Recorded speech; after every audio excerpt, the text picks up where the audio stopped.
Voilà une autre vidéo pour traiter un autre exercice sur produits scalaires. Les données. ABC est un triangle avec AB égale à 6, BC égale à 4 et l'angle déterminé par le vecteur BABC pour mesure pi sur 3.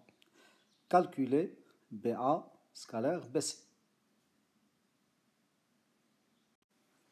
Donc le produit scalaire de BABC égale à la distance BA fois la distance BC multiplié par le cosinus de pi sur 3, c'est-à-dire l'angle, la mesure de l'angle déterminée par les deux vecteurs BC et BA. Donc je remplace BA par 6, la distance BC c'est 4, le cos de pi sur 3 c'est 1,5. Donc c'est 24 sur 2 ou bien 12. Alors là on a utilisé la formule trigonométrique du produit scalaire, U scalaire V égale la norme du vecteur U multiplié par la norme du vecteur V multiplié par le cosinus de la mesure d'un angle déterminé par les deux vecteurs U et V. On a pris ici, bien sûr, U c'est BA, V c'est BC, l'angle ici c'est l'angle de BA-BC c'est P sur 3, la norme de BA c'est la distance BA, la norme de BC c'est la distance BC. La deuxième question, en déduire la distance AC. Déduire, c'est-à-dire de la première question, la distance AC, on a ici une indication, on peut utiliser le fait que AC au carré, la distance AC au carré, égale au carré scalaire du vecteur AC. Et on utilise ici la relation de Charles, AB plus BC, le carré scalaire de AB plus BC. Donc on va utiliser l'indication. Cette relation passer du carré d'une distance à un carré scalaire est très importante. C'est cette relation qu'on a utilisée pour démontrer ou bien pour trouver le théorème d'Al-Kashi et le théorème de la médiane dans la leçon du produit scalaire. Donc on va utiliser l'indication.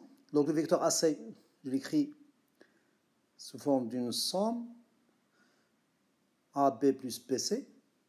C'est la relation de Charles. Ici, j'ai un carré scalaire de la somme de deux vecteurs. Donc, j'utilise une propriété du cours. Donc, c'est une propriété une relation qui ressemble à une identité remarquable. Donc, c'est le carré scalaire de AB plus 2AB scalaire BC plus le carré scalaire de BC. Le carré scalaire de AB, c'est la distance AB au carré. J'utilise la même relation à l'inverse. Donc, le carré scalaire du vecteur AB, c'est la distance AB au carré. Plus. Donc, ici, AB scalaire BC, dans la première question, on a calculé le produit scalaire BA scalaire BC. Donc, je peux remplacer BA par moins AB par moins BA. Donc, j'écris moins 2 BA scalaire BC. Plus le carré scalaire de BC, c'est la distance BC au carré. Il me reste maintenant à remplacer la distance AB au carré, puis la distance BC au carré, le produit scalaire que j'ai calculé dans la première question. Donc AB au carré c'est 36, 6 au carré, BA scalaire BC c'est 12, la distance BC au carré 4 au carré c'est 16, et je calcule égal. Donc le résultat c'est 28. D'où la distance AC égale à racine carrée de 28. 28 c'est 4 fois 7, donc égale à 2, racine de 7. La troisième question, calculer CA scalaire CB. CA scalaire CB. Les données, on ne nous a pas donné la valeur de l'angle ACB. Tout ce qu'on connaît, c'est la distance AB égale à 6, la distance BC égale à 4. On a calculé la distance AC, on a trouvé 2 racines de 7. Et on a calculé le produit scalaire de BA et BC, on a trouvé 12. Donc on va utiliser un astuce. on va utiliser la relation de Charles pour calculer ce produit scalaire. Puisqu'on a calculé le produit scalaire BA scalaire BC dans la première question, vous voyez ici le vecteur CB. Ici, on a le vecteur CA, donc je peux utiliser la relation de Charles et faire entrer ici le point B et puis utiliser une propriété du produit scalaire.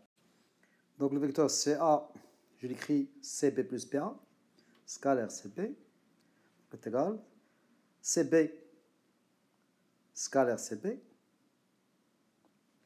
plus BA scalaire CB. CB scalaire CB, c'est un carré scalaire, c'est CB au carré, c'est le carré scalaire de CB. BA scalaire CB, je peux remplacer CB par moins BC, donc moins BA scalaire BC. Ici, je vois le premier produit scalaire que j'ai calculé la première question. BA scalaire BC, on a trouvé 12, donc je remplace CB carré c'est 16, c'est 4 au carré, moins 12, donc égal à 4. La quatrième question, en déduire, bien sûr, de la troisième question, et des autres questions 1, 2, 3, en déduire une valeur approchée à 0,01, c'est-à-dire 10 puissance moins 2, près de la mesure de l'angle ACB. On nous demande de donner une valeur approchée de l'angle ACB. Donc on va utiliser la formule trigonométrique du produit scalaire de CA par CB. On a CA scalaire CB égale la distance CA multipliée par la distance CB multipliée par le cosinus de l'angle ACB. Le produit scalaire CA scalaire CB, on l'a calculé dans la troisième question, on a trouvé 4.